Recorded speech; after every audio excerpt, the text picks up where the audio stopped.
বন্ধুরা, আশা করি তোমরা সকলেই ভালো আছো। তোমার চ্যানেলে তোমাদের সবাইকে স্বাগতম। তো আমরা আজ নবম শ্রেণীর সেকেন্ড ইউনিট টেস্টের সম্পূর্ণ সাজেশন এবং মোস্ট ইম্পর্টেন্ট বিষয়গুলো তোমাদের সামনে তুলে ধরবো। কোন কোনগুলো প্র্যাকটিস করলে তোমরা পরীক্ষায় কমন পাবে, তার সঙ্গে সিলেবাস এবং মোস্ট ইম্পর্টেন্ট প্রত্যেকটা বিষয়, উপপাদ্য, সম্পাদ্য, তারপরে যা যা চ্যাপ্টারগুলো আমাদের রয়েছে সমস্ত কিছুই। তার আগে বলবো যে তোমরা প্রয়োজনে ভিডিওটা একটু পজ করে রাখো এবং তোমরা অঙ্কের বইটা নিয়ে আসো, কারণ সম্পূর্ণ অঙ্কের বইয়ের অঙ্ক তুলে তুলে কিন্তু তোমাদের আমি বিষয়টা পরিষ্কারভাবে তুলে দেবো যে কোন অঙ্কগুলো তোমরা মোস্ট ইম্পর্টেন্ট বা প্র্যাকটিস করবে বেশি করে, কোন উপপাদ্য, কোন সম্পাদ্য, সমস্ত কিছুই। তো যাই হোক, আমরা পরপর বিষয়টা শুরু করি। আর তোমাদের প্রথমেই বলছি যে একটা পেন, খাতা এবং অঙ্ক বইটা নিয়ে এই ভিডিওটা দেখা শুরু করো, তাহলে কিন্তু তোমাদেরই উপকারে আসবে। তো যাই হোক, এর আগে একটা কথা বলে রাখি যে ইতিমধ্যে বিভিন্ন সাবজেক্টের সেকেন্ড ইউনিট টেস্টের সাজেশনগুলো কিন্তু তোমাদের সামনে তুলে ধরেছি। তো এখন আমরা শুধুমাত্র অঙ্কের সাজেশনটাই তুলে ধরছি। তো প্রথম দেখো, আমাদের সেকেন্ড ইউনিট টেস্টে আমাদের 9 থেকে 16 চ্যাপ্টার কিন্তু আমাদের পরীক্ষা রয়েছে, অর্থাৎ ভেদক, মধ্যবিন্দু সংক্রান্ত উপপাদ্য, লাভ ক্ষতি, রাশিবিজ্ঞান, ক্ষেত্রফল সংক্রান্ত উপপাদ্য, সম্পাদ্য এই একটা, এবং তারপরে ত্রিভুজ, চতুর্ভুজের পরিসীমা, ক্ষেত্রফল এবং বৃত্তের পরিধি।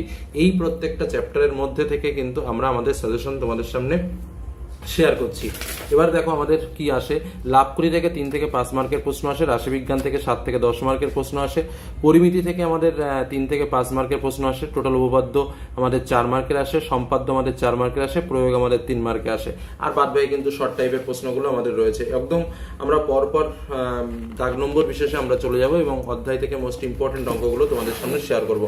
একদম প্রথমে চলে যায়, দেখো আমাদের যে চ্যাপ্টার রয়েছে লাভ ক্ষতি, সেই লাভ ক্ষতি চ্যাপ্টার থেকে কি কি কোন কোন অঙ্কগুলো আমরা প্র্যাকটিস করব। একদম প্রথমে বলে দেখো, 138 পৃষ্ঠা তোমাদের বইয়ে খোলো। দেখো 7 নম্বরে একটা অঙ্ক রয়েছে, যেটা শ্রাবণী বলে যে অঙ্কটা শুরু রয়েছে, সেই অঙ্কটা মোস্ট ইম্পর্টেন্ট। 139 পৃষ্ঠায় রফিকুল চাচার অঙ্ক রয়েছে, যেটা 9 দাগের অঙ্ক। 140 পৃষ্ঠায় সীতারা বেগমের অঙ্ক রয়েছে, যেটা 10 দাগের অঙ্ক। 141 পৃষ্ঠায় 11 দাগে রনেন বাবুর একটা অঙ্ক রয়েছে এবং 141 পৃষ্ঠায় 12 দাগে জয়ন্তবাবুর একটা অঙ্ক রয়েছে। 143 পৃষ্ঠায় 14 দাগে রমেন কাকুর একটা অঙ্ক রয়েছে এবং 144 পৃষ্ঠায় 17 দাগে এক পুস্তক বিক্রেতা অঙ্ক রয়েছে। এই প্রত্যেকটা অঙ্ক কিন্তু খুব ইম্পর্টেন্ট। তো এর মধ্যে 9 দাগের যে অঙ্কটা রয়েছে, অর্থাৎ রফিকুল চাচার অঙ্কটা 139 পৃষ্ঠায়, এটা কিন্তু মোস্ট ইম্পর্টেন্ট। তোমরা কিভাবে দেখবে, তোমরা তোমাদের বইয়ের, আমি একটা পেজ তোমাদের সামনে জাস্ট খুলে দেখিয়ে দিচ্ছি। যেমন ধরো, সাপোজ মনে করো আমরা জয়ন্তবাবুর অঙ্কটা 12 দাগের অঙ্ক, কত পৃষ্ঠায় না 141 পৃষ্ঠায়। তোমরা তোমাদের বইটা খোলো এবং 141 পৃষ্ঠা বের করো। আমি তোমাদের জাস্ট একটা মিলিয়ে দেখিয়ে দিচ্ছি। এরকম 141 পৃষ্ঠায় বের করবে, বের করেই দেখবে জয়ন্তবাবুর অঙ্কটা এখানে কিন্তু করে দেওয়া আছে। তো এই অঙ্কটা কিন্তু মোস্ট ইম্পর্টেন্ট পরীক্ষার জন্য। বোঝা গেল কি বললাম? ঠিক এরকম ভাবে পেজ নম্বর উল্লেখ করে করে তোমাদের সাজেশনটা রেডি করা রয়েছে। এবার আসি কোষে দেখি 10.1-এ তোমরা পেজ নম্বর পেয়ে যাবে 146 পৃষ্ঠায়। তো 146 পৃষ্ঠায় দেখো 5 দাগ, 7 দাগ, 8 দাগ, 9 দাগ, 11 দাগ, 12 দাগ এবং 13 দাগ মোস্ট ইম্পর্টেন্ট অঙ্ক।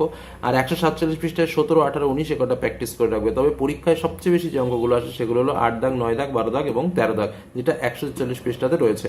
নেক্সট চলে আসি কোষে দেখি 10.2-এ দেখবে কিছু 4 দাগে এবং 5 দাগে কিছু এমসিকিউ এবং শর্ট টাইপের কোশ্চেন আছে, যেটা পৃষ্ঠা নম্বর 150 পৃষ্ঠায়। এই অঙ্কগুলো কিন্তু অবশ্যই ভালো করে প্র্যাকটিস করবে। বোঝা গেল? তো লাভ ক্ষতি থেকে কিন্তু জাস্ট মোস্ট ইম্পর্টেন্ট অঙ্কগুলো বলে দিলাম। দেখো এই একটা অঙ্ক আর এখানে 4টে অঙ্ক, এই 5টা অঙ্ক যদি প্র্যাকটিস করো, আশা করছি যে একটা অঙ্ক কিন্তু তোমরা ইজিলি এখান দিয়ে পাচ্ছ। আর শর্টগুলো কিন্তু প্র্যাকটিস করবে। তবে হ্যাঁ, যে কটা অঙ্ক দিলাম প্রত্যেকটা অঙ্ক ইম্পর্টেন্ট, প্রত্যেকটা অঙ্কই প্র্যাকটিস করে রাখা কিন্তু ভালো। এবার চলে আসি আমাদের পরবর্তী যে অংশটা রয়েছে, অর্থাৎ রাশিবিজ্ঞান থেকে অধ্যায় 11তে আমরা কি কি পড়বো। দেখো ঠিক একইভাবে দেখো রাশিবিজ্ঞানে তোমরা তোমাদের পৃষ্ঠাটা খোলো। এবার দেখো 155 পৃষ্ঠায় দেখো 4 দাগে একটা অঙ্ক রয়েছে, মোস্ট ইম্পর্টেন্ট। 159 পৃষ্ঠায় 7 দাগের অঙ্কটা খুবই ইম্পর্টেন্ট। 160 পৃষ্ঠায় 8 দাগের অঙ্কটা। কোষে দেখি 11.1, যেটা তোমাদের বইয়ে 161 পৃষ্ঠাতে রয়েছে। ওই 161 পৃষ্ঠায় 2 দাগ, 3 দাগ, 4 দাগ এবং 5 দাগ, 6 দাগ, এই কটা অঙ্কই দেখে রাখবে। তার মধ্যে 5 দাগ এবং 6 দাগের অঙ্কটা ইম্পর্টেন্ট। এবং 162 পৃষ্ঠায় দেখো 7 দাগে একটা অঙ্ক রয়েছে, যে অঙ্কটা ইম্পর্টেন্ট। এরপরে বলে রাখি পেজ নম্বর 162 পৃষ্ঠায় 8-এর শর্ট কোশ্চেন রয়েছে, সেগুলো প্রত্যেকটা করবে। আর 9-এর শর্ট রয়েছে, প্রত্যেকটাই করা ভালো। তার মধ্যে এ দাগ এবং বি দাগ আমি একটু দেখিয়ে দিচ্ছি তোমাদের সুবিধার জন্য। পেজ নম্বর 162 বের করো, তোমরাও দেখতে পাবে। তোমাদের বইয়ের সঙ্গে একটু তাল মিলিয়ে নাও, বিষয়টা বুঝতে হবে। কি বললাম? 162 পৃষ্ঠায় 8 আর 9 দেখো, এই যে আমি যেটা বললাম, এই যে 9-এর এ দাগ এবং বি দাগ, এই দুটো কিন্তু মোস্ট ইম্পর্টেন্ট। এবং 8-এর যে শর্টগুলো রয়েছে এমসিকিউ টাইপের প্রশ্ন, এগুলো কিন্তু করবে। বোঝা গেল কি বললাম? তারপরে চলে আসি আমরা তারপরের যে পার্ট, অর্থাৎ কোষে দেখি 11.2-এ দেখো 165 পৃষ্ঠায় 10 দাগ, 167 পৃষ্ঠায় 11 দাগ এবং 12 দাগ, 69 পৃষ্ঠায়, এটা একটু বলে দিই কারণ এই অঙ্কটা খুব আসে, তোমাদের বইটা একটু দেখিয়ে দিই। এটা অ্যাকচুয়ালি কোনো অঙ্ক নয়, তবে এই পুরো ডেটাটা তুলে কিন্তু তোমাদের পরীক্ষাতে দিয়ে দেয়, যার জন্যই এটা তোমাদের সামনে তুলে ধরা। 169 পৃষ্ঠা তোমরা খোলো, তাহলে এই বিষয়টা দেখতে পাবে। এই দেখো 169 পৃষ্ঠাতে দেখো এই যে যে চারটাতে করে দেওয়া না, এই চারটা তুলে দিয়ে কিন্তু তোমার আয়তলেখ বা পরিসংখ্যা বহুভুজ অঙ্কন কিন্তু আসে, যার জন্য বলছি যে এই ডেটা দিয়ে প্র্যাকটিসটা কিন্তু করে রাখবে। বোঝা গেল কি বললাম? বেশ, এবার চলে আসি 170 পৃষ্ঠায় এ ও বি দলের রান। ঠিক একইভাবে তার পরের পৃষ্ঠায় উল্টিয়ে দেখো, ঠিক এরকম একটা ডেটা দেওয়া রয়েছে, সেই ডেটা দিয়ে কিন্তু ফিল আপ করে রাখবে। এবার আমরা চলে আসো দেখো পেজ নম্বর 172 পৃষ্ঠায় চলে আসি। তারপরে হ্যাঁ 172 পৃষ্ঠা, সরি ভুল বলেছি আমি, এটা পেজ নম্বর 171 পৃষ্ঠা হবে। 171 পৃষ্ঠায় দেখো 5, 6 এবং 7 এই যে তিনটে অঙ্ক রয়েছে। কোষে দেখি 11.1-এ, এটা হচ্ছে তোমার কোষে দেখি 11.1, এটা কোষে দেখি, ঠিক আছে, কোষে দেখি 11.1-এ 5, 6, 7 এবং পরের পৃষ্ঠায় দেখো 10, 11, 12, 13 অঙ্কগুলো রয়েছে। এর মধ্যে মনে রাখবে 10, 11, 12, 13 এই চারটে অঙ্ক খুব ভালোভাবে প্র্যাকটিস করবে, কারণ এমন কোনো বছর নেই যে এই চারটে অঙ্ক থেকে একটা অঙ্ক আসে না। আর তার পাশেই দেখবে 14 পৃষ্ঠায় কিছু শর্ট টাইপের কোশ্চেন রয়েছে, যেটা 173 পৃষ্ঠায়। আমি একদম পৃষ্ঠা নম্বর উল্লেখ করে করে দিচ্ছি, তোমাদের বুঝতে খুবই সুবিধা হবে। এইটা অঙ্কগুলো কিন্তু প্র্যাকটিস করবে। এবার আসি পরিমিতি। দেখো পরিমিতি থেকে শুধুমাত্র শর্টগুলো প্র্যাকটিস করবে, কারণ পরিমিতি থেকে সাধারণভাবে সেকেন্ড ইউনিট টেস্টে আমাদের ব্রড কোশ্চেন খুব একটা আসে না। একদম পরিষ্কার বলে দিচ্ছি তোমাদের 15.1, 15.2, 15.3, 16 এবং 18 এই প্রত্যেকটা জায়গা থেকে অধ্যায়ের শেষে যে শর্টগুলো আছে সেই শর্টগুলো ভালো করে প্র্যাকটিস করো। আশা করি আর তেমন কিছু তোমাদের করার প্রয়োজন নেই। এবার আসি আমরা আমাদের পরবর্তী পাঠ, উপপাদ্য। উপপাদ্যর ক্ষেত্রে একটা বিরাট চালাকি আছে, সেটা আমি বলছি তোমাদের। দেখো 20, 21, 23, 24, 25, 26 এই উপপাদ্য কটা সিলেবাসে রয়েছে। এর মধ্যে 20, 21 উপপাদ্য থেকে একটা উপপাদ্য আসবে, 23, 24 উপপাদ্য থেকে একটা উপপাদ্য আসবে। তোমাদের লিখতে হবে একটা উপপাদ্য। অর্থাৎ কেউ যদি মনে করে স্যার আমি 20, 21 পড়বো, একটা কমন পাবে সে।